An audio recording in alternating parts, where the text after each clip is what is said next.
Nice to meet you, Ian. We've come down here today. We've got Ian, who's SIP Panel UK, SIP Build UK. SIP Build UK.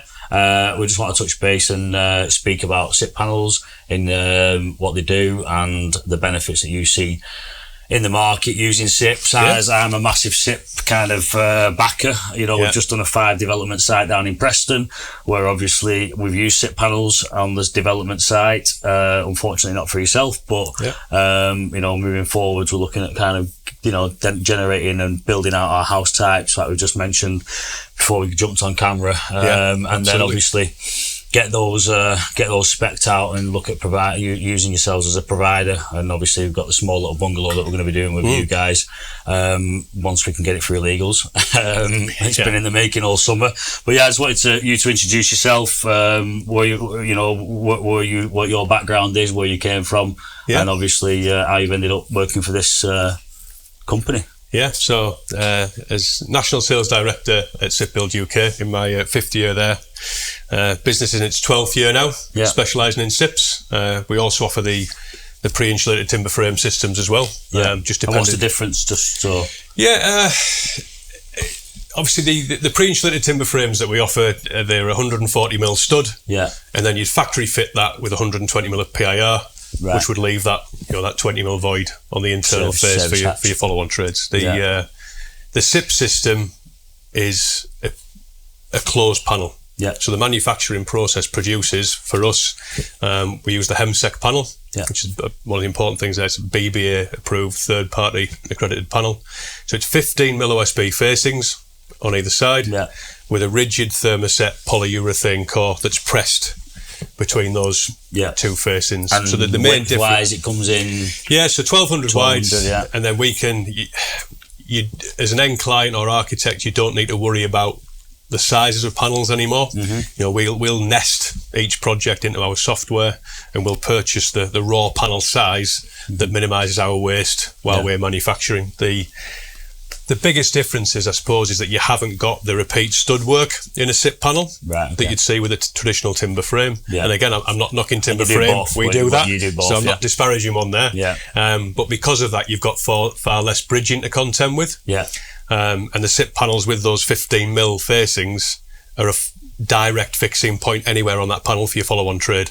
So you're not looking for the centres to fix back to. And then what we just touched on earlier, there's far less settlement with the SIP system as well. So over that 3-storey apartment block we've been speaking about, we'd allow 15mm of movement per floor band on a timber frame, so kind of 45mm in total. But with the SIP system being dimensionally stable, you're only at 2mm per floor band, so it's 6mm. So when you've got lightweight finishes that might be batten off the SIP panel to a render carrier board and you render, you've got far less to contend with in that settlement.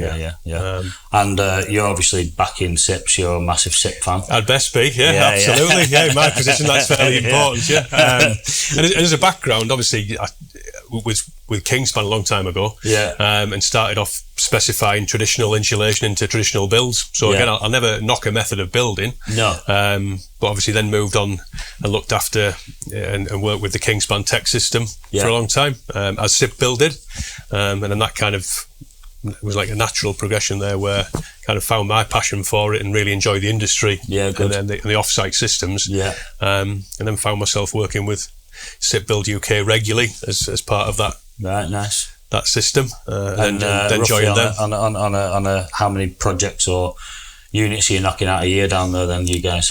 So this year we'll probably complete 80 projects across the year. That'll be a mix. A lot of high-end self-build. A lot of small to medium developers, residential builds. Similar to us on what we're doing. Absolutely, works really well.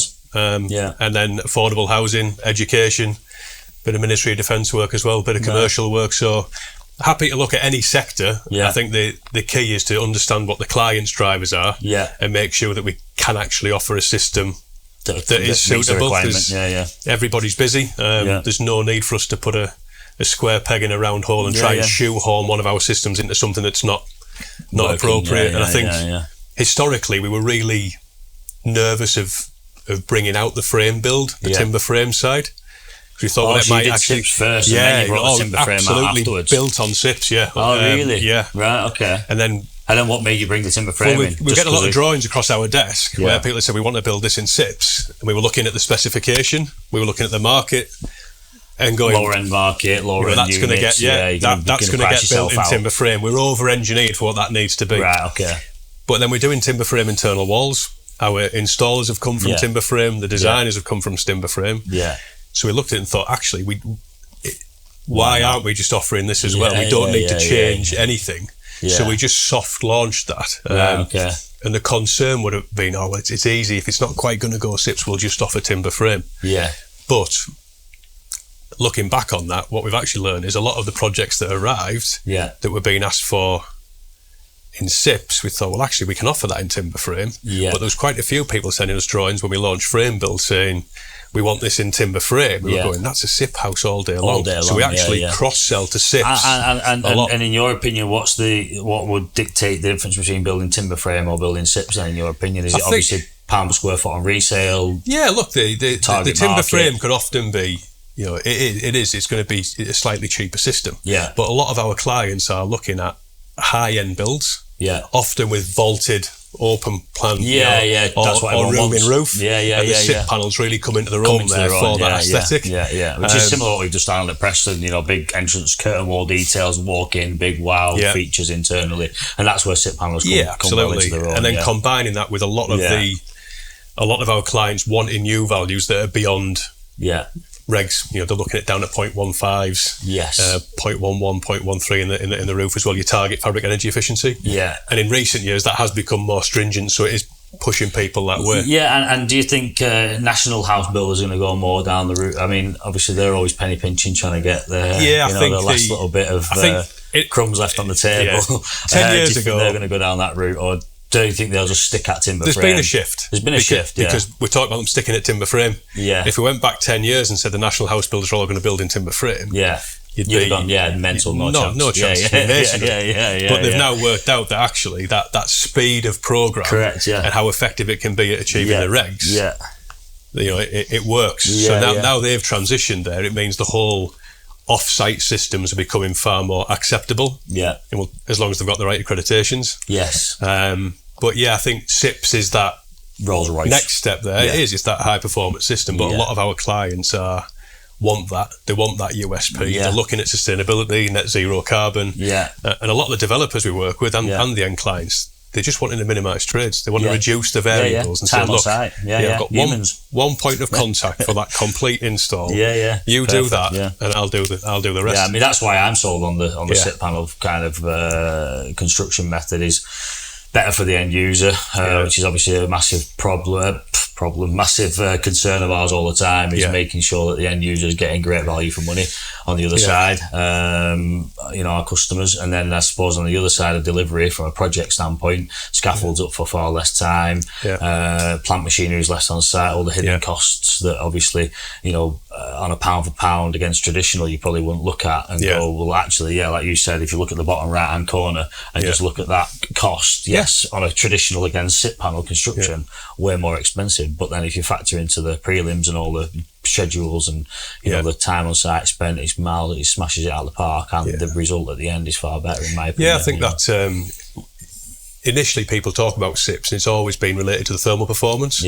But when people have started that process and used that, that is a massive driver that doesn't get spoken about as much. It's that the speed of construction, obviously, but the predictability of that program. So once you've got that start date for your SIP provider, they should be taking complete responsibility for the design, the engineering, and the install of that complete frame on site. So that should be SIPs, internal walls, load bearing, non-load bearing, intermediate floors, and you do steel, your structural counts all done. So you do everything from DPC up to final we're basically, we'll start from finished floor level. So we'll do your line and point load engineering, give you that back. You work up to 150 mil block work up, stand or pour, whatever that may be. Then we take responsibility from there for the install of that frame. Lifting, craneage, contracts management, and give you it back. So the speed of programs are a massive plus, but also that it's the predictability of it. I think the program is definitely to be questioned in terms of SIP panel against traditional in that respect. 100%. So in terms of like how I see timber frame and SIP panels, and I've looked at it, I've gone like, you know, I've got a few developer friends up in Scotland, and he's telling me that 95% of Scotland is timber frame and SIP panel.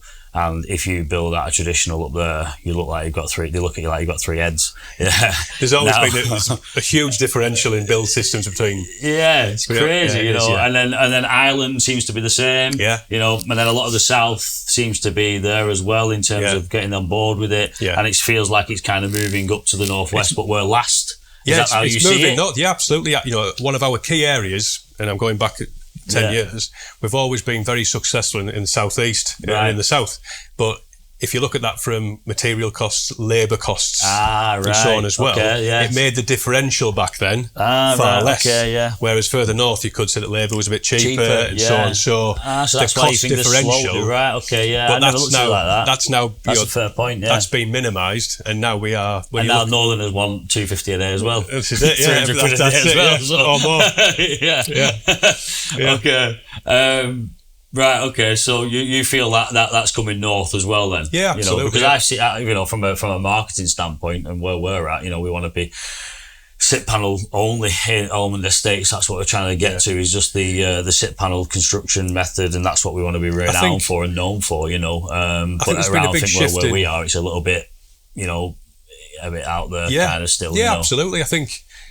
Just in the time I've been involved with SIPs and these systems, there's a far greater understanding of what they are now. If we go again back 10 years, it was, what are SIPs? What do these do then? And now it's, we want to build with SIPs because. So I think the end client now, the self-builder, or certainly the small developer end client, they're far more tuned into what they actually want. You could go back a number of years, and did people look at EPCs when they were looking at homes? If you went back 15, 20 years, it was buy a house. But now they're looking at, actually, I'm going to live in the legacy of this building. How much is it going to cost me to run? You know, is it sustainable? Is it, you know, is it kind of, what's the carbon footprint of that? So what, and you're like, not going too much into detail, obviously, because there'll be loads of differences, but what are the benefits that you'd see, or three top benefits that you'd see in terms of SIP building, you know, against the traditional style, in effect? You know, you provide frames all the time, you know, in terms of the actual structure. More for the end client as opposed to... For the end client during construction, if it's a self-builder or small developer, there is just it's the speed and the predictability. You know, there's a lot of different routes to market for SIPs, but I'm a massive believer that if you are going to enter into an agreement with a SIP provider, they should be taking complete responsibility. You know, design, engineer, and install. And hand you that back. And then you've got one point of contact for that complete system. There's no people. Well, they've designed it, but they're installing it on site. It's their responsibility. And then within that building, again, when I look at the self-builders that we're working with, they are wanting a really fabric-first approach. They're looking at the envelope of that building being as thermally efficient as possible. And then that allows your air source heat pump, your MVHR, your underfloor heating, or your solar to work at its maximum potential. Because your fabric's doing its job. You've created that thermally efficient, airtight dwelling. If you haven't got that element, you can throw as much insulation as you like at a building. But if you haven't got the air pressure test and the performance to back it up, then it's not going to work. It's not going to work. So I think the driving down the energy bills, you know, the speed, the program, and just the internal atmosphere that you can create with a modern home with the MVHR, with the various systems. And again, we touched on aesthetics. A lot of the end clients now, they want the big that wow factor, open vaulted spaces, huge glass gable ends, and again that structural stability of the product. And the overall performance of it is a massive plus. And on a U-value perspective, from against traditional, what typically what would you look to try and achieve on a traditional, or what are you trying to, or what would you achieve on a block, you know, cavity brick against a kind of a SIP cavity brick? I think the discussion point there is that with any method of construction, you can achieve the U-value. You know, we can all go to 0.1 passive with any method of construction.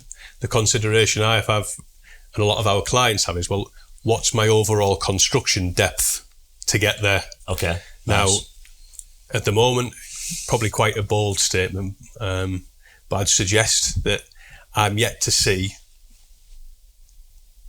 a U value down at 0.12, 0.13 be achieved with a thinner overall construction than you can with a polyurethane SIP core SIP panel. Yeah, I do believe it's the thinnest route on the market to achieving a certain U value, which then obviously allows more room internally and habitable space, rentable space, or sellable space.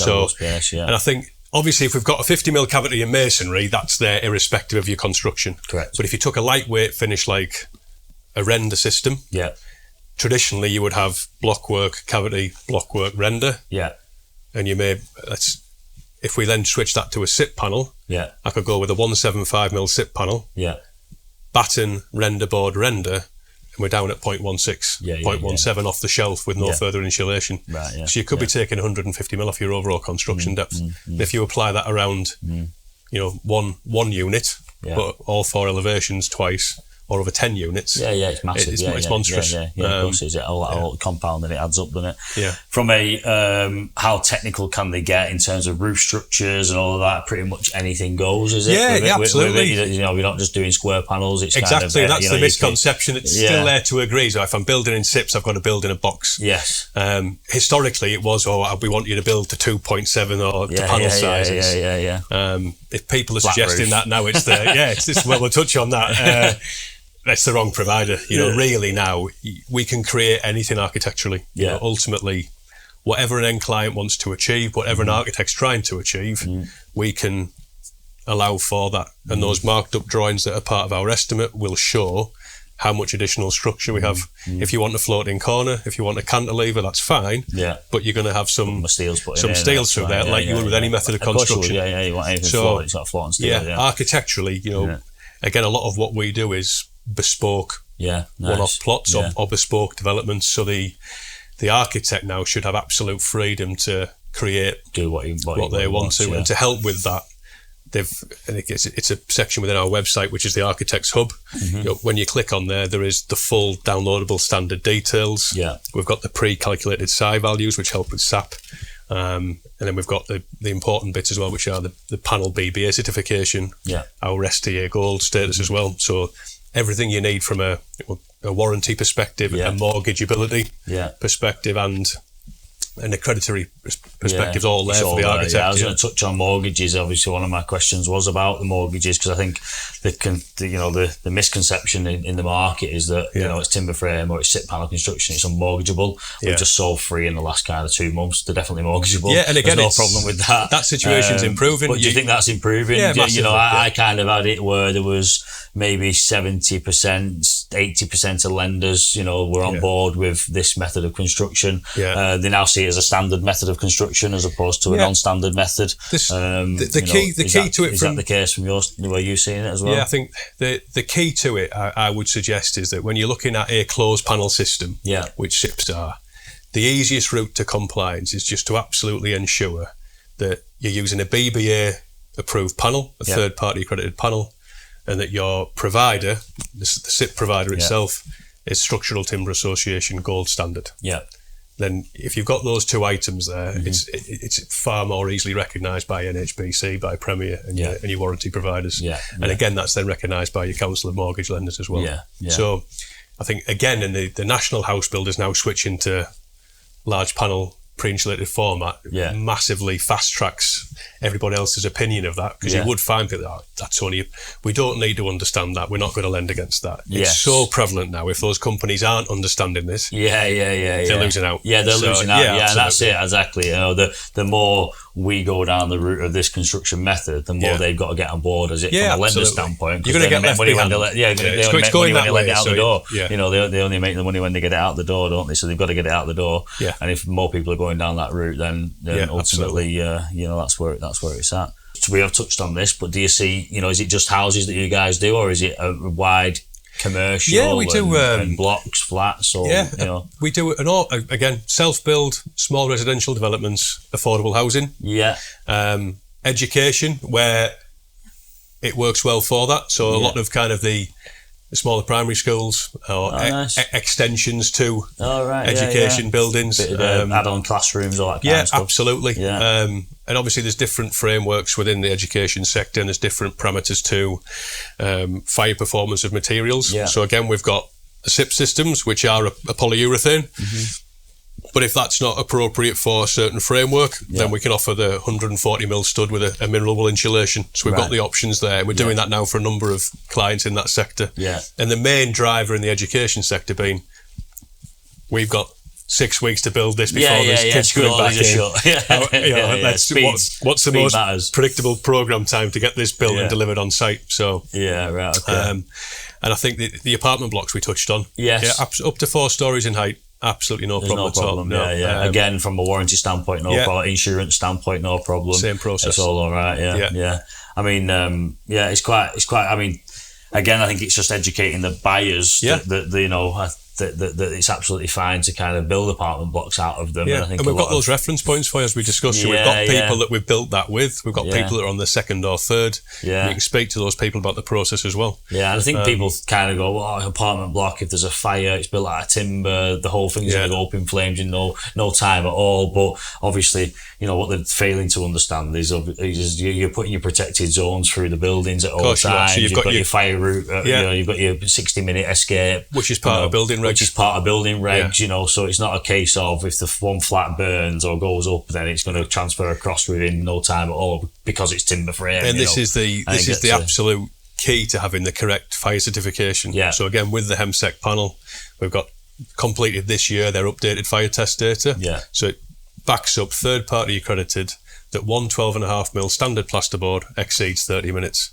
If you need to exceed 60 for those, compartmentalisation and corridors and so on, then it's 115mm fireproof board. So that test data is there. And obviously, when we're looking at off-site fire risk mitigation during construction, HSE requirement now that every project has an independent fire report for during construction.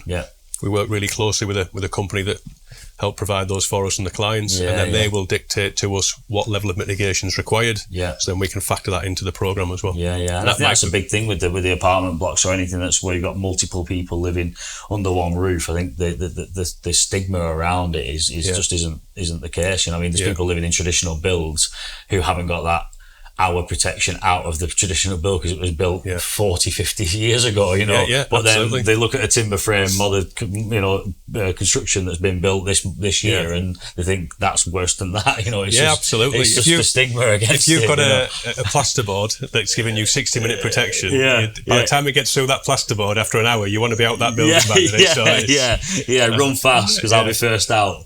That's it. So 60 minutes is a long time, isn't it? Of course it is. You'll be crawling out the building.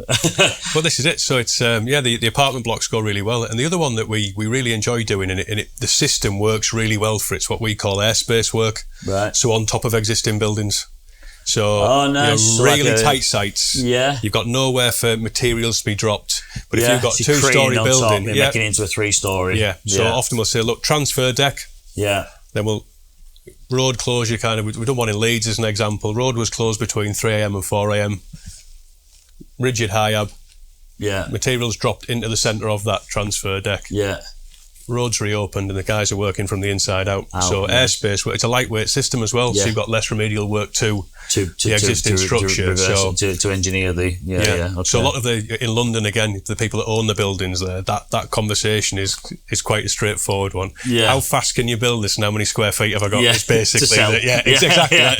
But that 100mm matters then. It's as basic as that. How fast can you build this and how many square feet have I got? Well, in line with your growth then, obviously looking at these SIP systems, that the larger sites with getting into house types and so on, kind of where do you see that synergy with the likes of ourselves? Where does that benefit you as a developer? I mean, obviously from our standpoint, we've done traditional, we've done a site of SIP panels, and we're looking at doing our house types now. We're going to be speccing out a 2-bed, standard 2-bed, standard 3-bed, 4-bed, 5-bed, and we're kind of looking at going between the 10 and 30 mark in our housing. And we're looking at getting involved more with yourselves on the SIP panel providing level at this stage of the game now, because we're in the process of developing out these house types. So obviously, I want to get you in nice and early. So we're all singing from the same hymn sheet. But the benefits to us is obviously once we've got that house design done, and we're paying for those foundation specs to be done once. Obviously ground conditions might dictate founds, but We're paying for that spec to be done once. We're paying for that drawing set to be done once, the construction drawings, and then we can just get to the point where we go, right, Ian, we've got plots 1 and 2 ready to call off, and you can all that pre work's done, and then we can just kind of call off those plots straight onto the sites and kind of work with you along that way. So that leading time is just absolutely I mean, bench joiner by trade, and I love the systems. I love trying to tighten everything as tight as possible. Not because I'm greedy in any way. I just like the fact that you can manufacture off-site, square, true, level, plumb, off-site, manufactured, brought to site, fitted, as opposed to manufacturing and building it on site. I just think the human error and the problems that can arise on site and the safety off-site, it's far safer to construct off-site and bring it on as opposed to from a safety element. So, obviously we've got, at any one time, anywhere between, 10 to 50 subcontractors on a site, we're responsible for those subcontractors. So, the more we can kind of get them off height quicker, from working at heights quicker, that's where, we're 50%, down on our exposure the minute we get the scaffold stripped and we've got, hand guards up and everything all around the sites. Our risk on sites has reduced massively. So again, it's a one contractor, one person I'm dealing with. Who I come to you guys give me the structure back, signed off, sealed and delivered, and we can just roll in on behind you. So that's the reasoning for it. And obviously we've had a positive experience down at our Preston site with SIP. So we just want to kind of roll it through now. Excellent. So no, it's exciting to kind of have you on board, work with you, and I'm looking forward to seeing where we can get it this next 2 quarters. And absolutely, then, get on these, some sites. Look at these house types for you, and looking at those early with you, it allows us to look at those as well and kind of just give any feedback on any efficiencies we can see in the structure as well. You say, look, if this is tweaked, we can actually remove that for you. If it's over 10 house types, that's it. And we're all ears in that respect. It's not a case of our way or the highway. We're happy to take on other people's advice and learn from other people. We're doing what we're doing. We're doing it well, but we don't know everything. So I'm happy to kind of work with you on that. And I'm excited to be able to do that and have you guys on board with what we're doing. It's looking. So, I mean, you've done a couple of sites that I know about. For people who, I think I passed them to you before I've even used you. Absolutely. Which we're very grateful for as well. It's good, so I hope you deliver like they're the guinea pigs. Just get the guinea pigs now, so it's okay. All right. He said you're all right. It's a good strategy. Just use these guys. Let me know. But that's just with the timing of our site. It just hasn't come through as quick as we'd like to have done. So it wasn't actually, but it's worked out quite well in that respect. But no, they're happy with what you guys have done down there. I know George is he's really happy with how you performed down on site. We've got one more for George to look at the moment now, actually. So no, it's good. I think the more people are looking at building out, the more this system's going to be used, and we're excited to work with you on this. So absolutely. Thank you very much for coming down. Nice to see you. Thanks very much. Let's get some business done. Thank you very much. Cheers.